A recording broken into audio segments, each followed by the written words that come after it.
see the way they hate. And I know better than to listen to the people who are calling us slaves. I can feel the sunlight shining in. Well, good morning, and welcome to episode 867 of the Lots Project Morning Show, where the coffee's strong, the opinions are stronger, and everything is always filter-free. I'm Brian, your host, and it's December 15th, 2025. This morning, I'm enjoying a fresh cup of FTO Blonde Espresso from foodforestfarms.com, because life's too short for shitty coffee. At Food Forest Farms, your beans are roasted by real human hands using a clean stream air roaster. More than just a customer, your family. Get 10% off with code LOTS10, and shipping is always free. While you're there, check out C4 Club for even more awesome perks. Just a little bit more about that in a few minutes. C4 annual membership sale going on right now. So today, got another packed show, that C4 annual membership sale, a roller coaster story about rock deliveries that may or may not exist, framing updates that could lead to floor plan changes, and whatever came to mind while tending the fire in last night's bitter cold. So grab your coffee, smash that like button, and let's get started. Good morning. Good morning. It's morning, I guess. It's been a night, guys. That's for sure.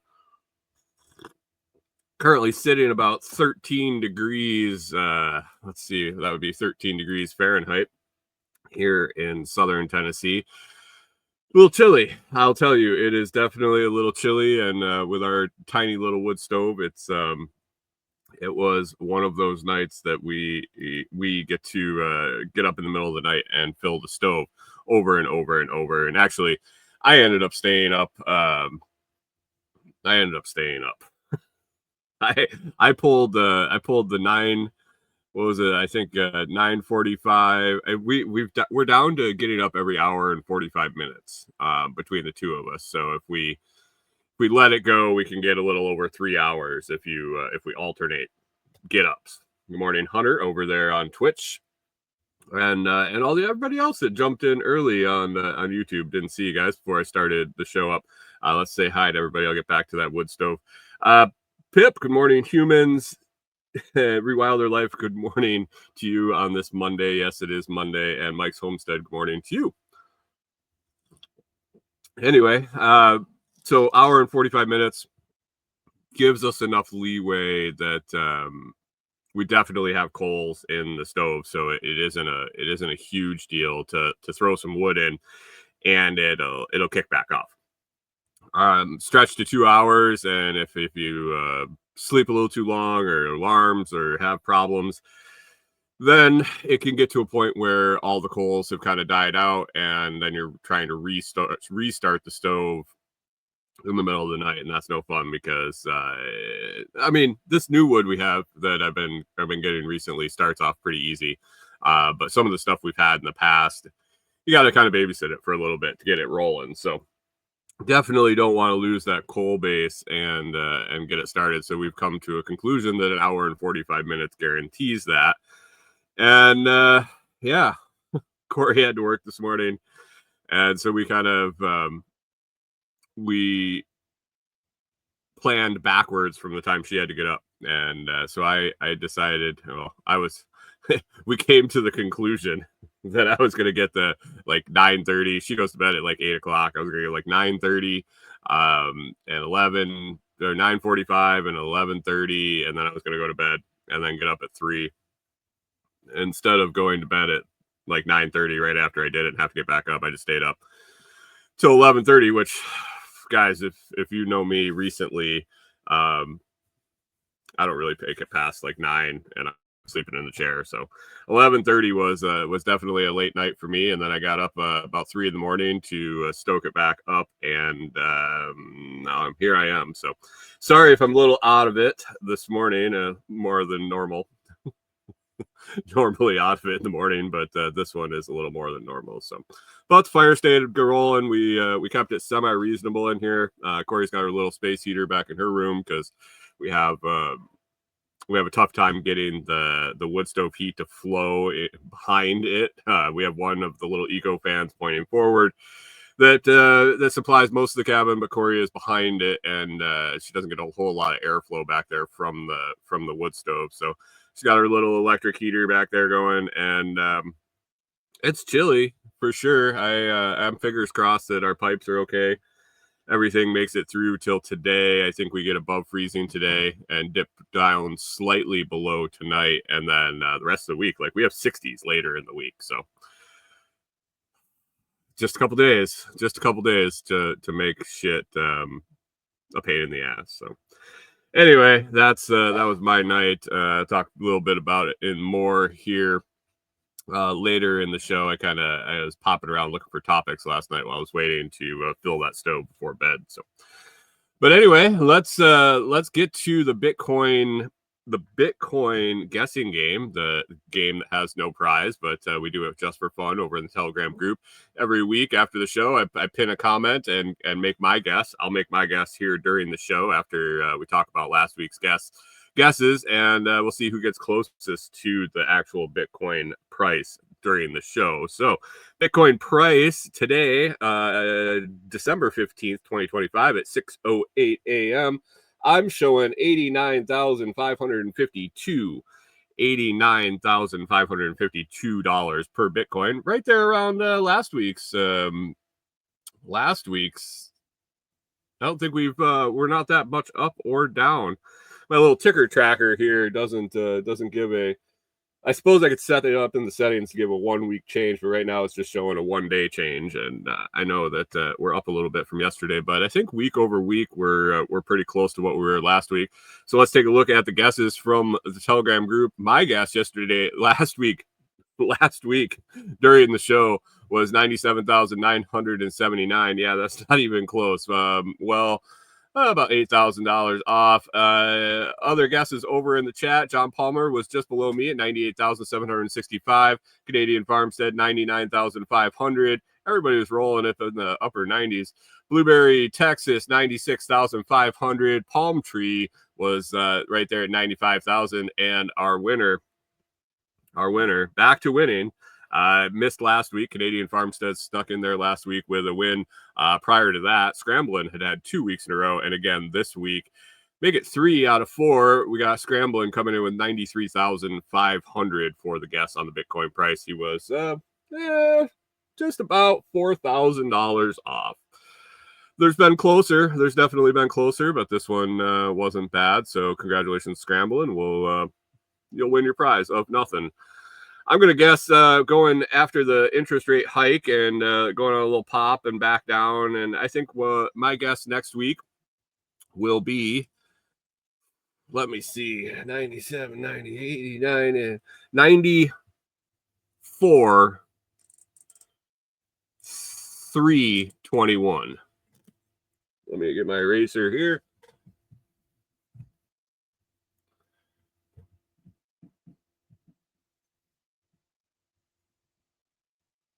$94,321 is my guess for next week. If you wait till after the show and pop over into the Telegram group at t.me/LotsChat, t.me/LotsChat, you'll be able to make a guess at the Bitcoin price.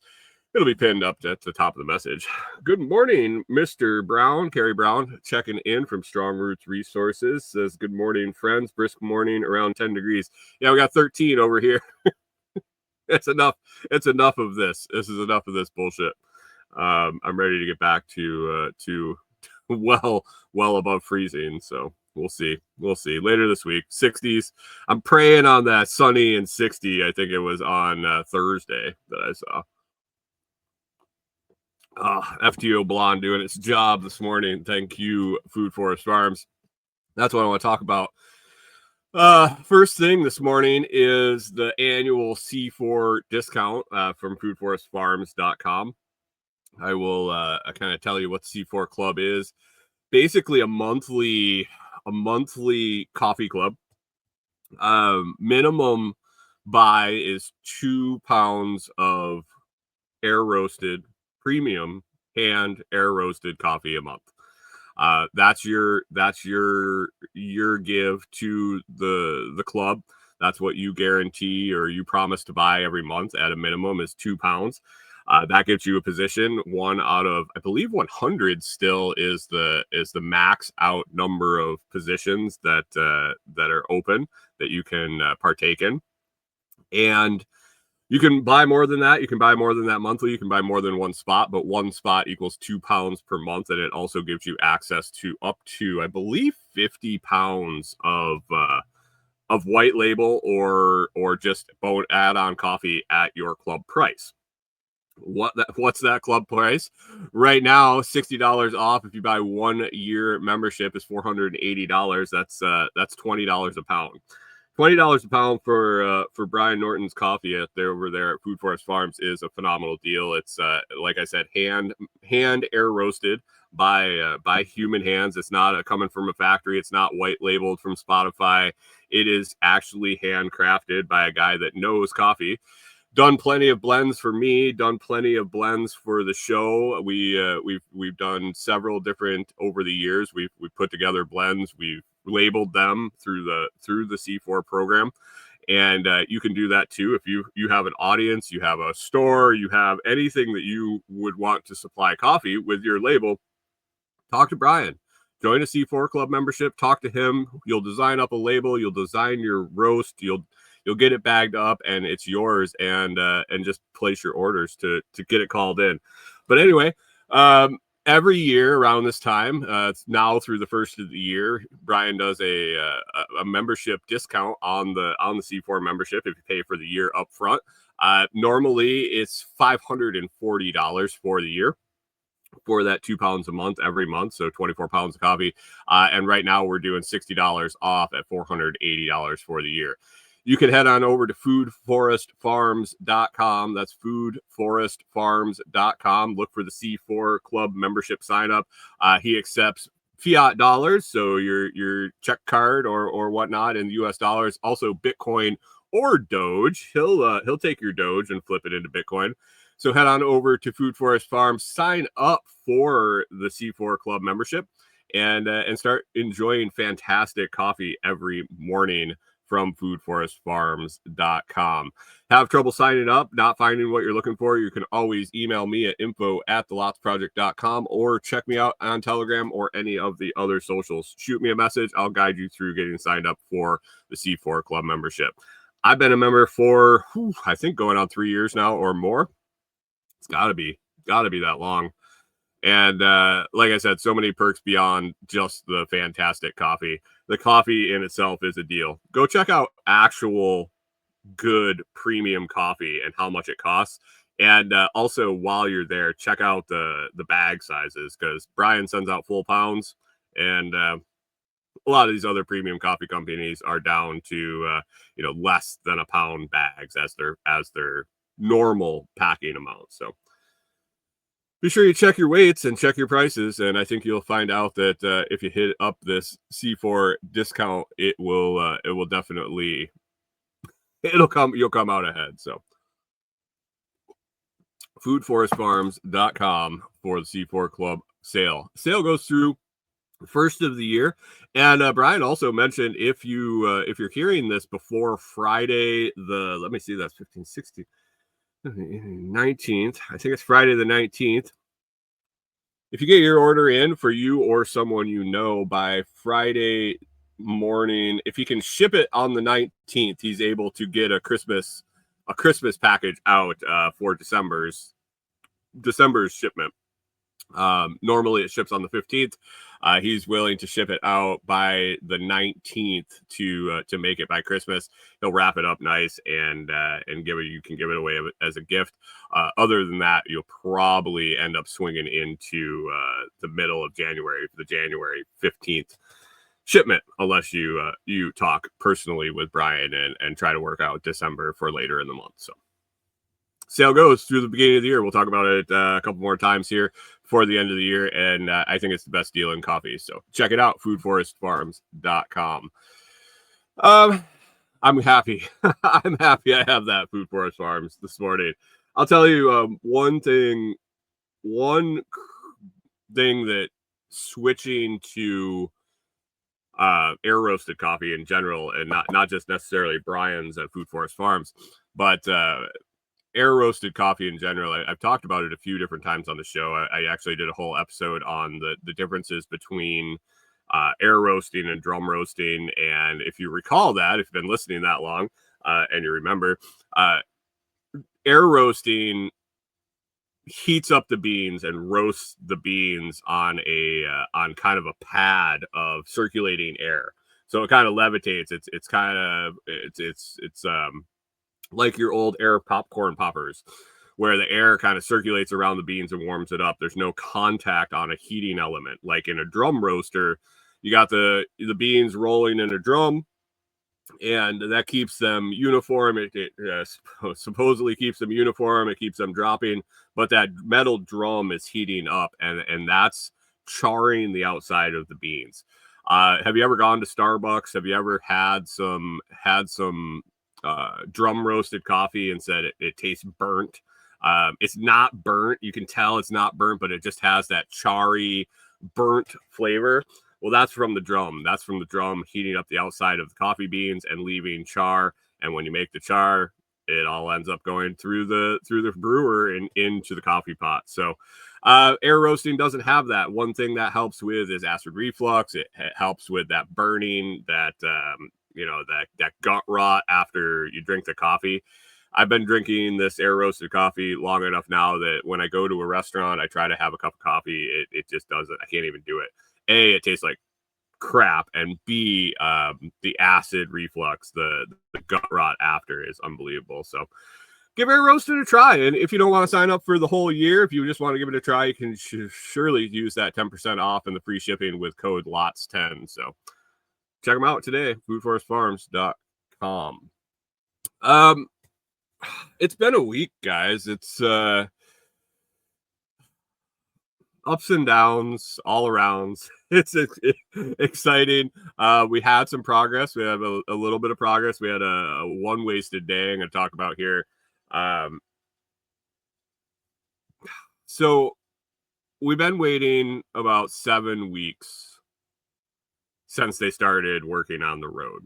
So little backstory, if you don't listen to the show, if you haven't listened to the show before, easement road back to the property we're putting a cabin on. Dirt road. The property developer that put in all of the stuff, he bought the property, he broke it down, and then he put an easement road down the middle, and the properties go around the outside of the easement road like a kind of like a long extended horseshoe. It's not a cul-de-sac. It's a half-mile long cul-de-sac, I guess. Hold on 1 second, guys. I'll be right back with you.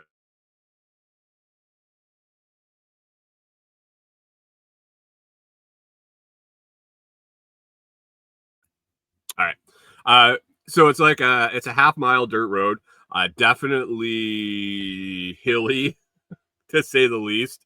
Some pretty big ups and downs and curves back there. If you've driven back there, you know what I'm talking about. And the gentleman that put it in, the original developer there that put it in the easement road, whoever he hired or whoever did it, I don't think they knew. It was probably the lowest bidder. Let's put it that way. And there's been issues since the beginning. Well, one of the property owners there actually, for a living, does dirt work, and footings and all sorts of different stuff, but runs equipment and does dirt work, and had started, before we were even out there, had started doing a little fix-it jobs on the road, kind of putting culverts where they were supposed to be, not where they had ended up. And I guess originally, as the story goes, this was before I was around, but when they cut the easement road in, they didn't even put any culverts in at all. And then when they did put culverts in, they just came out and kind of put them randomly wherever. Most of them had been moved. There was one that still was in the wrong spot. That it's kind of humorous when you're driving out the road and there's a big puddle across the road. It hasn't rained in 3 or 4 days, and there's a big puddle across the road. And as you go through the puddle and over the puddle and start to go up a little knoll, there's a culvert across about 10 15 feet from the puddle. You missed is what that means. You didn't hit the bottom of the hill where you put your culvert. They also didn't put any drainage ditches on the side, so as soon as it rained, like the whole road washed out and things like that. So slowly but surely over the years, it's been being fixed, and since I've been going back there all the time to work on Tim's property and now kind of work on our property and the cabin, it's been more of a priority for us to get it fixed. And it seems as he fixes the road sections, it stays decent. There's some things got to be touched up here and there, but there's some pretty steep hills. It's a gravel road. It's a dirt road. And we get some crazy weather here. And since he's fixed the road, the spots that have been fixed, we've gotten some pretty substantial rains. We've gotten some nasty weather, and they've held up pretty good. And so we talked to him, we pooled some money, and we wanted to get the worst of the stuff fixed. And about 7 weeks ago, he brought out a little bulldozer and started fixing the road, fixing basically the two worst spots left, two huge hills that were all kind of rutted out. They were super steep, and basically he was going to cut the top off of one hill and put it in the valley, kind of regrade out the other hill, put in drainage ditches on the side, and then we were going to bring in rock and put it on top, because the clay here is absolutely a nightmare when it rains and when it's wet at all. And these huge long hills, steep and long, just can't get up and down them with really anything. I don't even think four-wheel drive matters on the slippery clay. So that was like 7 weeks ago. Started messing around with it, and right after he did, we got a huge rainstorm. Of course, it was like the next day, and it's been off and on for the last 7 weeks. He gets out and kind of finishes the dirt work, but couldn't find any rock. Call. Talk to him about it this past week. It's just people wouldn't call him back, and finally he found someone to deliver some rock.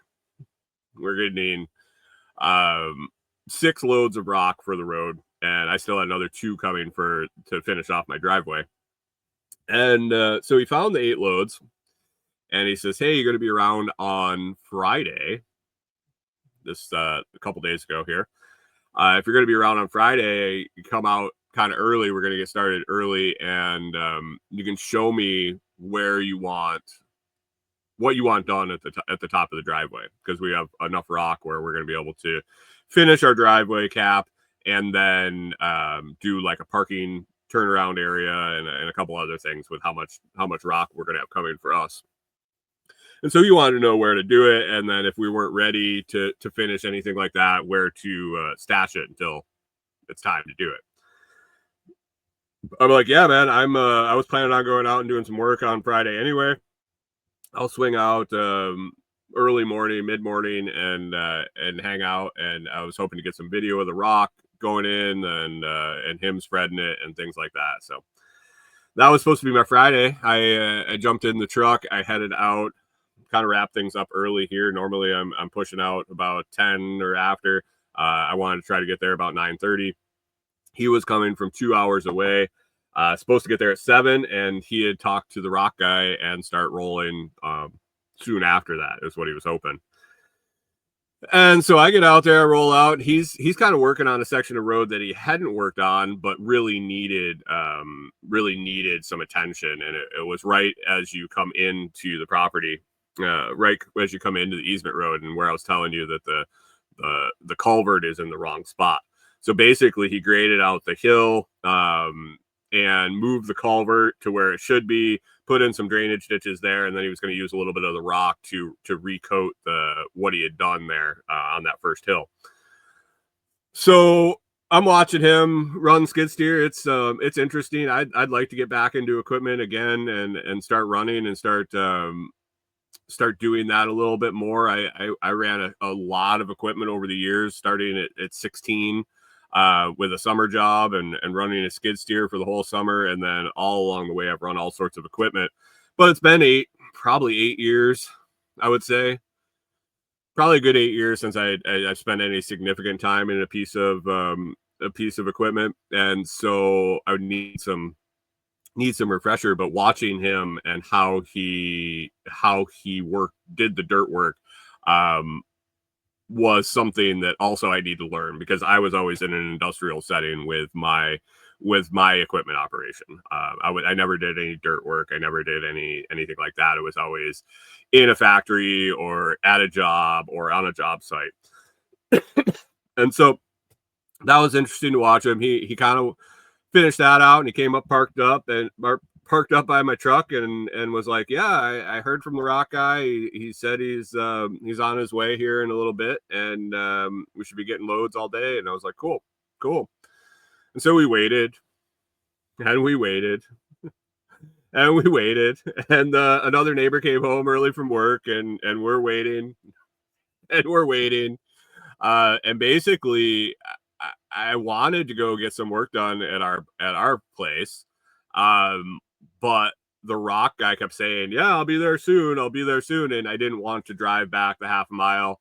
I wasn't going to drive back the half a mile because I didn't want to get stuck in if I needed to leave and they were dumping rock. And so I was going to walk back, and I was like, as soon as I start walking back, they're going to start showing up. I'm going to have to turn around. It was one of those how long do you wait type of deals. And man, we got to like 2:00 in the afternoon, and we hadn't seen any rock. Basically dicking around, talking about the road, talking about the project, talking about deer we're seeing, blah blah blah, and everything. Just a wasted day. And it came to 2:00, and I was like, I got to get out of here, man. I got to go home. Got to walk the dogs with Corey, and so I'm going to take off. So I take off. It gets dark here, 4:30, 5:00. I was like, there's no way this guy's showing up with 8 loads of rock. It's 2:00. He's got like 2 hours. I don't know where the pit was. Mario didn't know where the pit was. He wasn't sure how far the guy was coming from, but he was suspecting he was probably going to show up with a couple of trucks at a time. But I was still like, man, that's a quick turnaround to get that many loads in. So I was hoping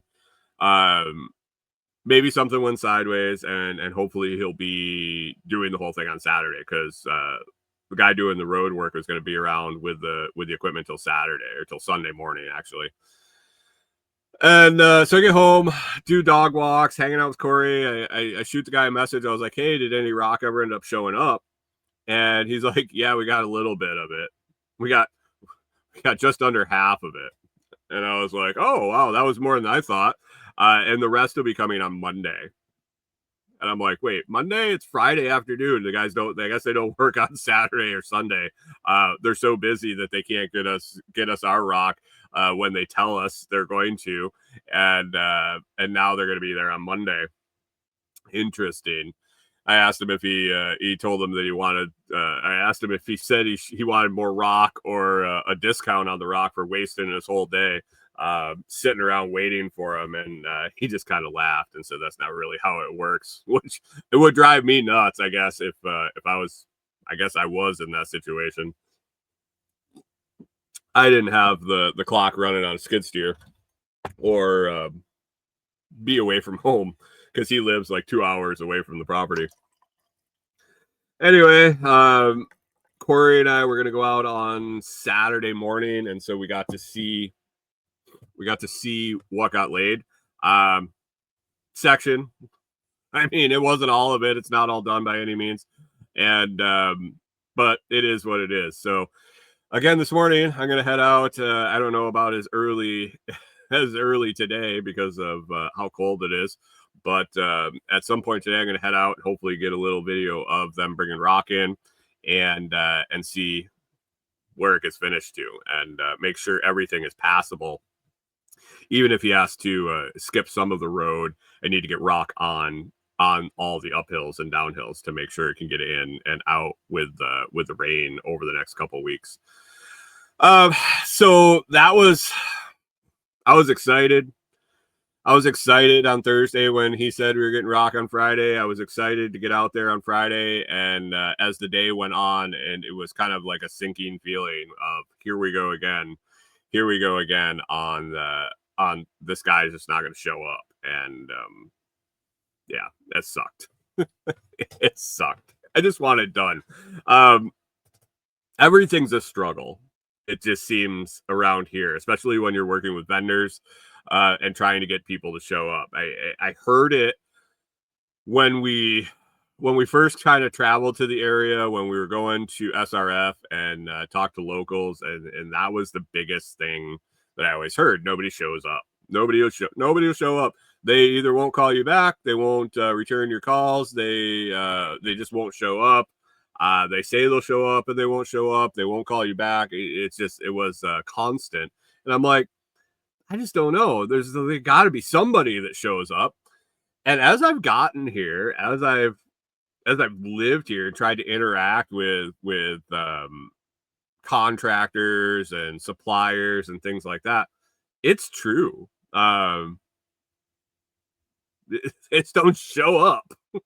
No contact, no showing up. It is kind of infuriating. So I've found a couple people that are pretty reliable. But unfortunately I only need them for a few little things here and there. So hopefully the rest of the rock comes in today and it does the road enough that we're good for quite a while for the winter, hopefully, and into the spring and survive the rain. We'll see about that. But anyway, the week had been dry before that. The week had been dry enough. It had not rained long enough that roads dried up enough that I could drive in and out. See, I walked in on Wednesday. Probably could have drove in on Wednesday. Thursday, I went in and got a load of firewood in the truck because I saw this weather that we're having right now on the forecast and wanted to make sure we weren't going to run out. Was able to cut up another large chunk of deadfall tree and throw that in the back of the truck. It's been working great this year. Haven't had to bust into any of the stuff I've been seasoning, and I would really like it if I could continue to burn this stuff in the cubic mini, where I can just slice rounds of it, basically like slabs off the tree to the right width, and then I bring it back and split it up here at the camper. Hopefully I don't have to bust into the big 3-foot rounds I have seasoning from when I cleared the cabin site. I have a couple more deadfall spots that I've been eyeballing. I have quite a bit left in the 2 that I've been working on recently. We'll see. It definitely is nicer when we can drive the truck back there, and Corey and I didn't have to haul it out with the cart. So I did grab a bunch extra when I was able to have the truck in. And so I've been driving around with that in the back of the truck, extra weight. So yeah, that's fun. But during the week, I had some stuff to do on Wednesday out there, and then Thursday I cut up a bunch of firewood and then got going on continuing on framing the cabin. So if you're in the Telegram group, I posted some pictures of what we got done by the end of Saturday. But on Friday, basically I was reworking the end sections of the cabin. So if you can picture a pole barn and you have your trusses running, let's say left to right, the 2 ends, the cabin is easy. It's been easy to try to figure out the framing in between the sidewalls, in between the posts on the sidewalls, because basically it's square, rectangular, square, flat across the top, flat across the bottom. The ends, basically I'm having to frame in 2 different sections. One section below the truss, and then a section from the bottom of the truss to the top of the purlins that the roof is attached to. And the way it's going to work is I'm using a 2x6 up until the truss, and then a 2x4 will fit next to the truss going up the rest of the way, because the truss is a couple inches thick. And the bottom of the truss that I'm framing up against has an angle, a pretty significant angle, about halfway across, and then the rest of the way across, it really flattens out, but it's still about, well, I figured out it's just under 4 degrees of pitch on the bottom part of the truss at that point. So I'm having to frame up to the bottom of this, and then also frame in windows under this monstrosity. So it was a lot of math. It was a lot of angles, a lot of measuring, a lot of dicking around to make things square, because you can't really check square against an angle. So basically, I'm checking square of the studs at the bottom, and kind of using math and measurement to figure out where they sit at the top. And the first attempt was not good. Nothing was lining up really. So I took Thursday and really took a lot of measurements. I had measurements from last weekend, not this past week, the weekend before, when Corey and out there had started it. I had measurements. I had done the math. I had figured out the angles. I remeasured some stuff. I verified my window height. That was the limiting factor for the whole cabin. Basically, was how high can I put the window and be below the truss on the end walls, because we wanted all our windows to line up the same all the way around the cabin. And this was the limiting. There's 4 points where the windows won't go up high enough, or weren't going up as high as we had hoped, a couple inches shy, but had to figure out that height to set all the easy windows in the actual square bays. So I took Thursday, really took my time. I also did a setup with the compound miter saw that I can cut these 12-foot boards by myself. Corey had been helping me, but if I was going to work when nobody was out there, I had to get some sort of runner set up to hold the ends of the boards where I needed it, and get it all lined up so they were flat and flush. So when I cut, everything was straight. That took a little dicking around, cut some angles, got everything kind of laid out, verified my sill height, and I got the steep half of that wall framed, kind of set up, and then I still had to tack it together and do the other side. So when Corey and I came out on Saturday, that's kind of what we went at. We were able to get that done, get that slid in underneath the truss. We were able to finish a wall we had started, and once I had that sill height of the rough-in for the windows, I was able to do that real quick. We got that one put in, and then we had already pre-cut.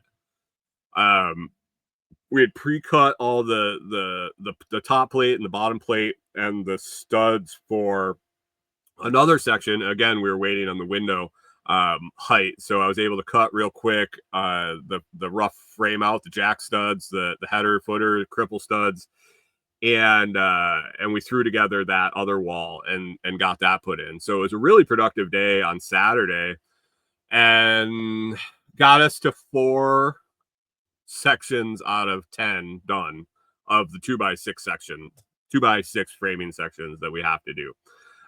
So 4 on each, 4 on one side,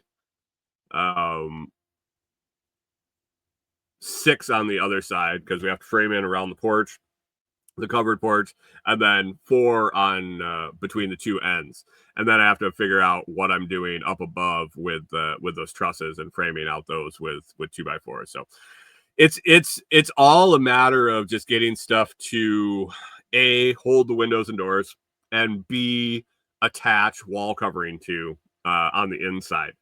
So it's no structural framing. It's basically lay it out so I know where I can hang stuff on the walls and mount things to the walls and put wall covering to the walls, and cavities basically to hold spray foam, hopefully.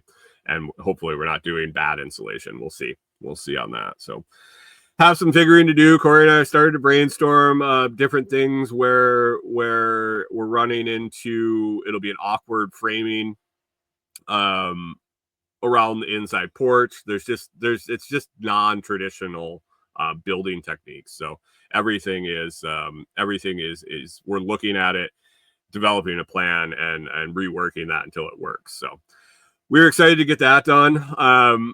So we got the 4 done, and then yesterday it was cold. It didn't get above freezing here. We weren't going to go work out in the sub-zero. We needed to stick around here, or sub 32, I guess. We were going to stick around here and run the wood stove all day. And Corey had some cooking to do, which was nice. She cooked some soup up, and it was nice to have the hot soup for dinner, and also helped keep it a little warmer here. But basically, we had a day where we did nothing, which was nice. Been a while between traveling to New York for my dad's funeral and working on the cabin and back and forth. It feels like we've been running, even when we've been sitting. It's been recovering from the trip or whatever.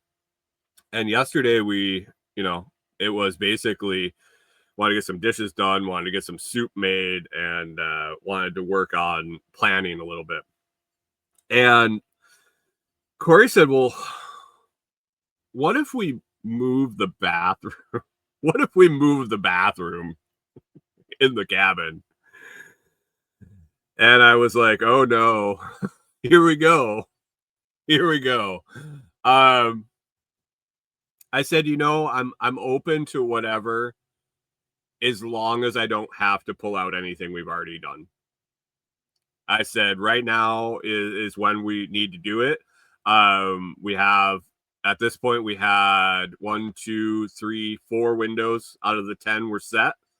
Weird. We have 4 of the sections done, and we have 4 windows done, but one section has 2 windows and one has none.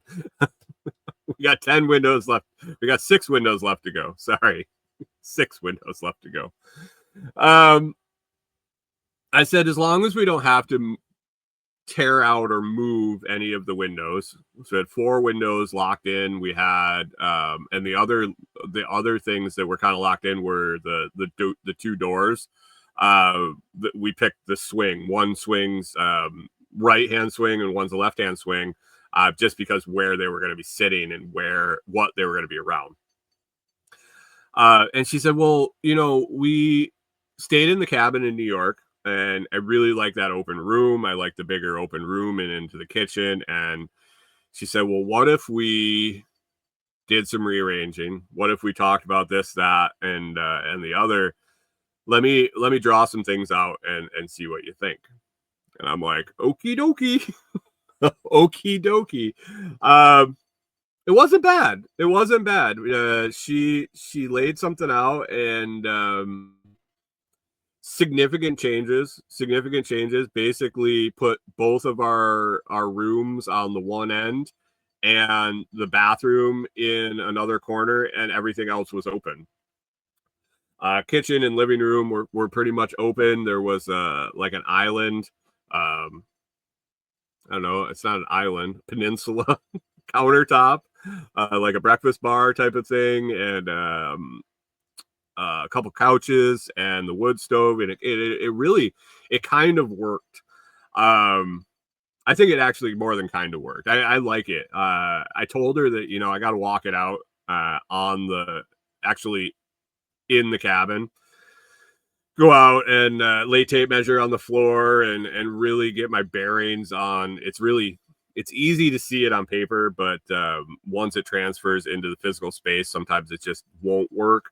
But I think as far as any utilities, water, electric, anything like that, that stuff will, what the fuck? Sorry. I thought I was getting a message about the show, and not even close. Not even close. Anyway, I think it's actually might end up being beneficial to the design as far as the water, electric placement, and things like that. We will end up probably moving the outdoor shower that we were hoping to have on our porch that was undercover, our little indent porch under the roof. We'll probably end up having to move that out to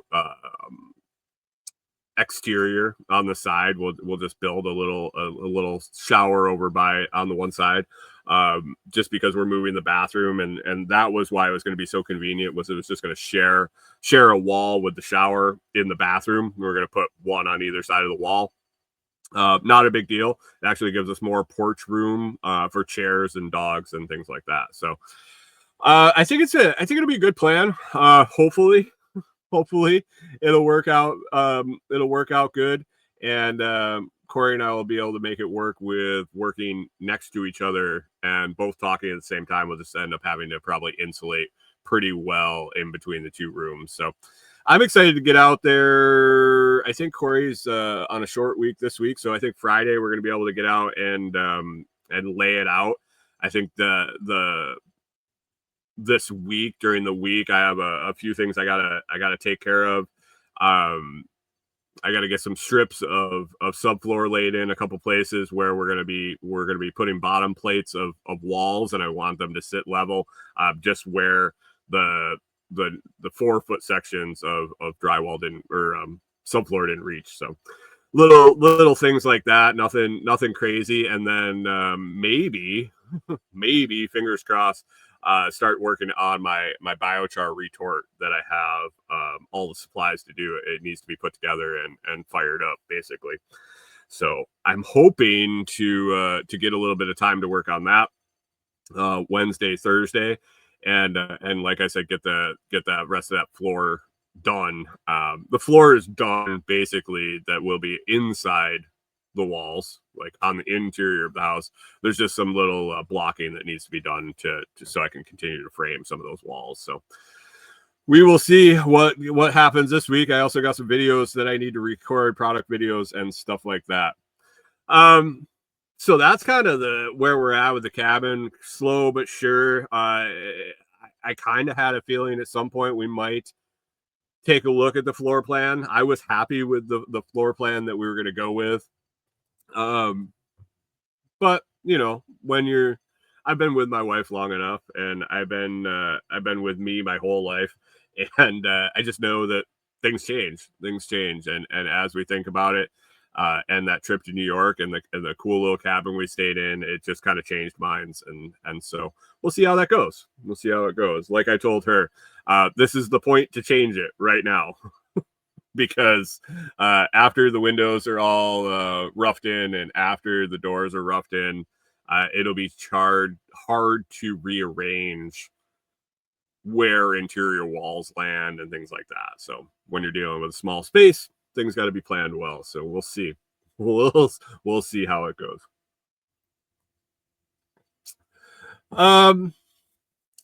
Let's see what else on the list here. Rob Reiner died. Rob Reiner was killed. I saw that last night. Was sitting here waiting to fill the stove, and just looking at some headlines, and it was like Rob Reiner's wife found dead. Or no, the first one was 2 people found dead at Rob Reiner's house, and I'm like, well, was it him, or were there just 2 random people in his house that ended up dead? Then the next headline, after I refreshed it, it said his wife was found with someone else, and then eventually it was Rob Reiner and his wife, and that they had been killed by their son. So I haven't really dug into the story. That's just something that I saw. Rob Reiner, way back to All in the Family, Princess Bride, This Is Spinal Tap, and more and more and more. It's a long list. I'd have to go to the his IMDb page to check that out. But that was interesting last night. I mean, the kid, from what it sounds like, the kid had struggled with his addiction his whole life. Weird, growing up in a Hollywood family, somebody who was addicted to something. But yeah, looks like Mr. Reiner and his wife are deceased now. Beyond that, I guess Corey and I watched. What did we watch this week? We watched a little bit of Black Mirror. That's on Netflix. Not. I'm a fan of the stories. I'm not a fan of the British accents. I could do without that. It's not horrible. It's not horrible. I can get through it. Corey isn't a fan of it either. It just makes it. It makes it. I'd rather just watch it in my native. I don't want to say language, but accent. But the stories are interesting for sure. Black Mirror, I think, has it's a little take on the Twilight Zone, but some interesting stories there so far. We also watched a whole docu-series on what were they called, the Rashishi, out in Oregon in the 80s. The guru that set up camp out on a 800, I think it was 800,000 acre ranch. 800,000 acres, right, Corey? The Rashishis. They built a ranch out in Oregon and basically set up shop, built a little city, and man, it goes through the trials and tribulations of what they were doing, what they were trying to accomplish, what the local people were trying to prevent them from doing. It's an interesting story. I recall seeing the guy's face. I recall vaguely the story. So this was in the early 80s. So I was like 5 years old. So I obviously wasn't following this live. But I think he's become a pop culture icon. The picture is very recognizable. But the whole story behind it and how everything went down was definitely an interesting story. So that was over on Netflix. I don't even remember what that one was called. Corey just picked it and I watched along. It was pretty good. So anyway, other than that, I don't got a whole lot, guys. I was just pretty beat yesterday when I was putting the show notes together and wanted to touch on our rock delivery and getting that framing done and the coffee sale. Oh, anyway, I could talk about some of the products I was talking about this week for getting gifts for Bitcoiners or people that you want to onboard to Bitcoin or maybe already are into Bitcoin. And the first one is the Blockstream Jade and the Jade Plus with that huge 21% off sale through December. And also the fact that that'll stack my discount code, my extra 10% off will stack on that 21%. So, man, hardware wallet for a Bitcoiner is essential, I would say. If you've been in Bitcoin any length of time and you've accumulated any sort of stack or you plan to in the future, hardware wallet is basically security essential. It's like putting a padlock on your bike. Actually, it's more than putting a padlock on your bike. It's like putting your bike in a garage that's locked down with plenty of padlocks that only you can access to use your bike. But it's also a great tool for onboarding folks. The Blockstream Jade and Jade Plus are both set up to where they are easy enough for a beginner, are super easy to use. The Blockstream Green app on your phone, which it works as a software wallet, or the interface for the hardware wallet. It's intuitive, it's easy to use, but it has enough security for seasoned Bitcoiners are okay with it, and the customization and things like that. You're not going to get an OG Bitcoiner that's going to be upset if they got a Jade. Another way you could use it is to start your kids off, start your nieces and nephews, start your grandkids off with Bitcoin, teach them how to use it, have their own wallet, show them how you're adding funds and sending funds and make it a game for them. Thought that I've been brainstorming that for a while. What a great way to bring kids into the fold when they're super young and can start early. So the Blockstream J Plus links for that are down in the video description and the audio description. That 21% off holiday sale, and then the 10% the Lots Project code discount also on top of that. I appreciate that. I'll earn a little commission on that.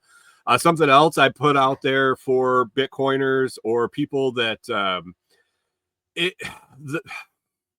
it's a book. It's called The Bitcoin Standard. I have it right up here on my shelf.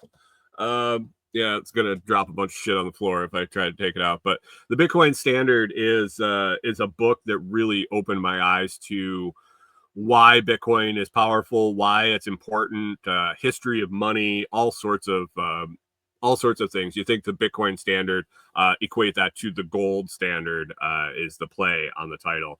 But for yourself as a read, as a something that will help you understand Bitcoin more, or a gift for somebody that's always asking, well, what is it? Why is it so special? What's the deal with Bitcoin?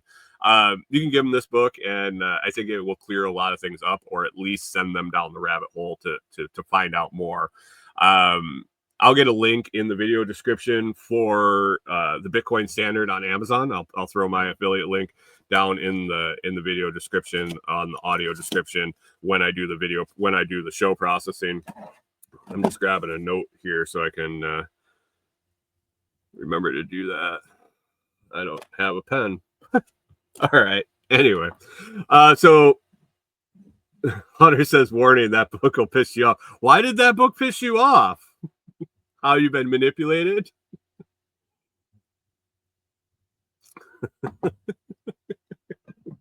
I don't mean to piss anybody off. That's not good.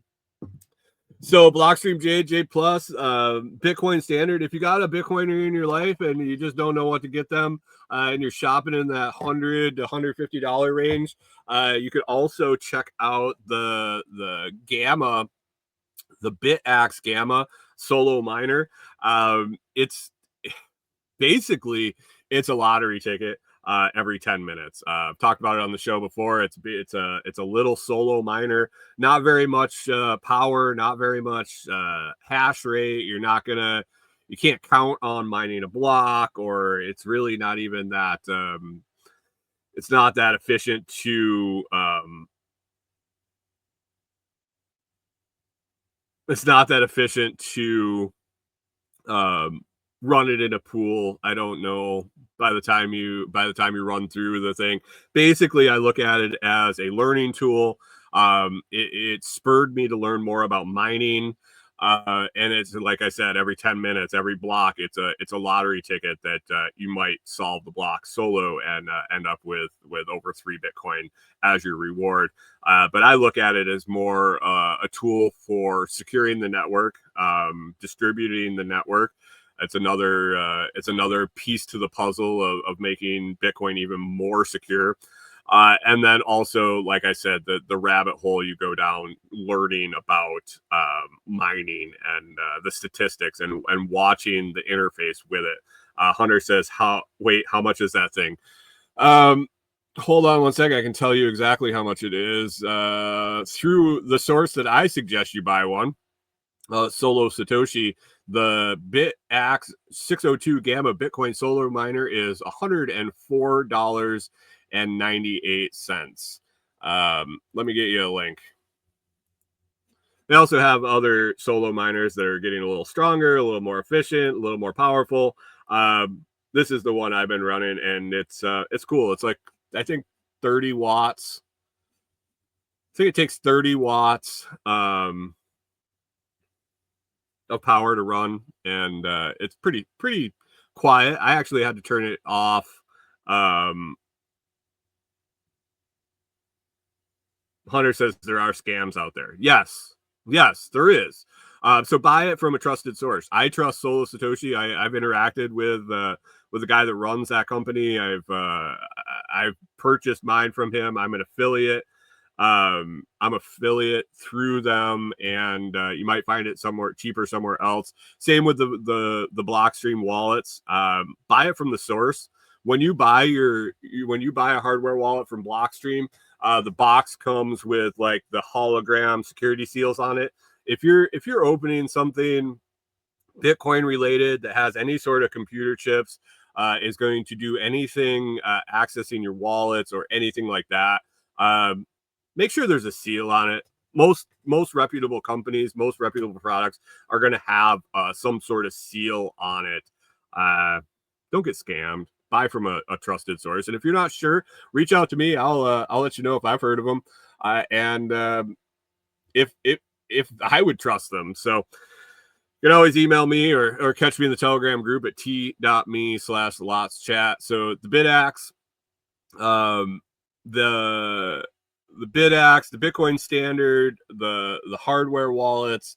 I might come up with some other Bitcoin related holiday gifts here in the next week or so, or I might put together a list of something else. Getting kind of close to Christmas to be putting out these lists. Had a little bit on my plate last month, so I hadn't gotten around to worrying much about affiliate stuff. But anyway, I'll get those 3 links down in the description, and when I process the show and get it out. Otherwise, you can find that Solo Satoshi link in the comments of the YouTube stream. Other than that, it's up to an hour, guys. I gotta get wrapping up. I gotta process the show. We gotta get the dogs walked in this bitter cold this morning. Looking forward to that. But hopefully warm up a little bit today. A little warmer tomorrow, and like I said, hitting the 60s by the end of the week. So okay, guys, it's another week. If you want to guess the Bitcoin price for Monday the 22nd, oh man, Christmas is next week. Holy shit. Time flies, guys. Time flies. If you want to make a guess, head on over to t.me/lotschat. It'll be a pinned comment there. And like I said, my guess for next week is 94,321. See if you can get closer than me to the price. It's not very hard, for sure. Beyond that, I hope you are successful in everything you attempt this week. And you get a bunch of stuff done. And we will catch up with you again next Monday morning.